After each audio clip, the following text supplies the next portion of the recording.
আমরা অপেক্ষা করে আছি, আসেন দেশে। দেশে আছেন, দেখা হবে ইনশাল্লাহ রাজপথে। 27 বছর বয়সে মুক্তিযুদ্ধ করেছি, এখন 82 বছর বয়সে আরেকটা করব বাংলাদেশের জন্য। বাংলাদেশে জনগণের শাসন, গণতন্ত্র চিরস্থায়ী করে যাব আমরা।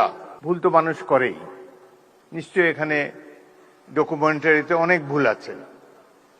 প্রথম ভুল আমি দেখেছি, সেখানে তো আবু সাঈদের ছবিই নাই। আবু সাঈদ এই বিপ্লবের প্রতিচ্ছবি, প্রতীক। তার ছবি না থাকলে এটা কোনো ডকুমেন্টারি হলো না। সেখানে আরো নাই দেশনেত্রী বেগম খালেদা জিয়ার ছবিও তো নাই।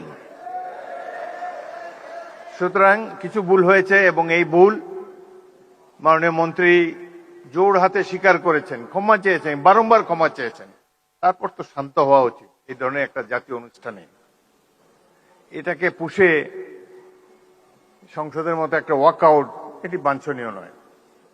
আমি লক্ষ্য করেছি মাননীয় সংসদ সদস্য আক্তার, তিনি তার অনুসারীদেরকে প্রশমিত করার চেষ্টা করেছেন, কিন্তু বাংলাদেশের নেতাকে তো মানে না সহজে অনুসারীরা।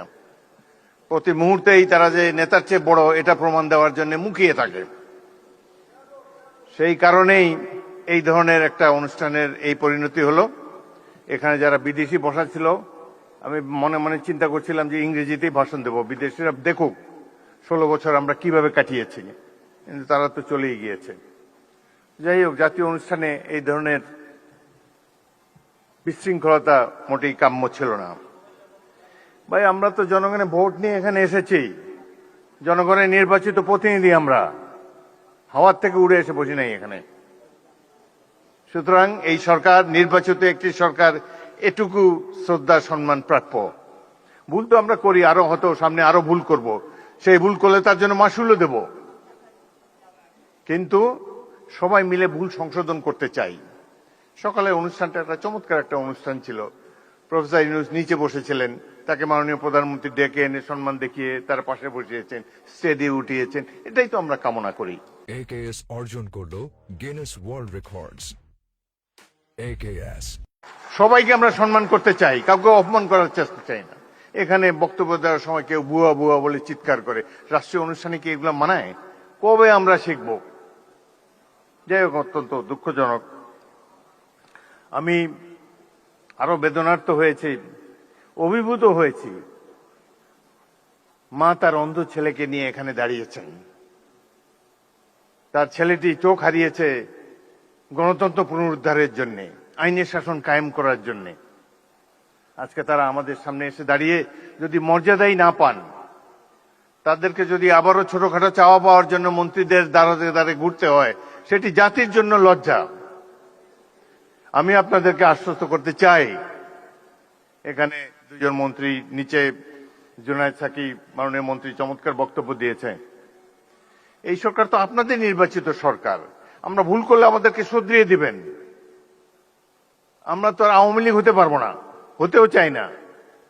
আওয়ামী লীগের দেখেন, তাদের কোনো অনুশোচনা নাই।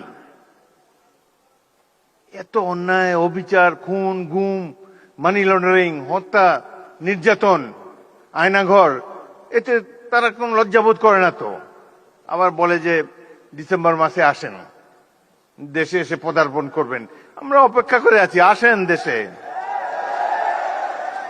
দেশে আছেন, দেখা হবে ইনশাল্লাহ রাজপথে। 27 বছর বয়সে মুক্তিযুদ্ধ করেছি, এখন 82 বছর বয়সে আরেকটা করব বাংলাদেশের জন্য। বাংলাদেশে জনগণের শাসন, গণতন্ত্র চিরস্থায়ী করে যাব আমরা। রক্ত দিয়েছি এই দেশের জন্য, যুদ্ধে আহত হয়েছিলাম 1971 সালে। এই ধরনের বাংলাদেশ দেখার জন্য নয়। ইনশাল্লাহ জুলাইয়ের যে ইতিহাস, গৌরবের ইতিহাস, পৃথিবীতে অনেক রাষ্ট্র আছে, তাদের এরকম নাগরিক নাই যে উদ্ধত সঙ্গীনের সামনে দুহাত তুলি আবু সাঈদের মতো দাঁড়াতে পারবে। কোন জাতি এত সাহসী? আমরা সেই জাতি, তাদেরকে নিয়ে আমরা গর্ববোধ করি। আপনারা যারা এখানে এসেছেন, জুলাই যোদ্ধারা, মন খারাপ করবেন না। যারা জীবন দিয়ে গেছে 71 সালে, তারাও কিছু পায় নাই। আপনারাও যা প্রাপ্য হয়তো পাবেন না, কিন্তু এই সরকারের কাছ থেকে নিশ্চয়ই সম্মান আপনারা পাবেন। আমরা সেই সম্মান আপনাদেরকে দেব। গরিব দেশে যতটুকু সাধ্য আছে সবকিছু উজাড় করে দেব আপনাদের কল্যাণের জন্য। বাংলাদেশের এই সরকারের সবচাইতে গুরুত্বপূর্ণ কাজ জুলাইতে যারা আত্মাহুতি দিয়েছে সেই সব পরিবারের রক্ষণাবেক্ষণ করা, এটাই সবচাইতে পবিত্র দায়িত্ব। যারা আহত, চোখের দৃষ্টি হারিয়েছে, অঙ্গ হারিয়েছে, তাদেরকে সুস্থ করে তোলা এই সরকারের পবিত্র দায়িত্ব। ইনশাআল্লাহ আমরা সবাই মিলে সেটি পালন করব।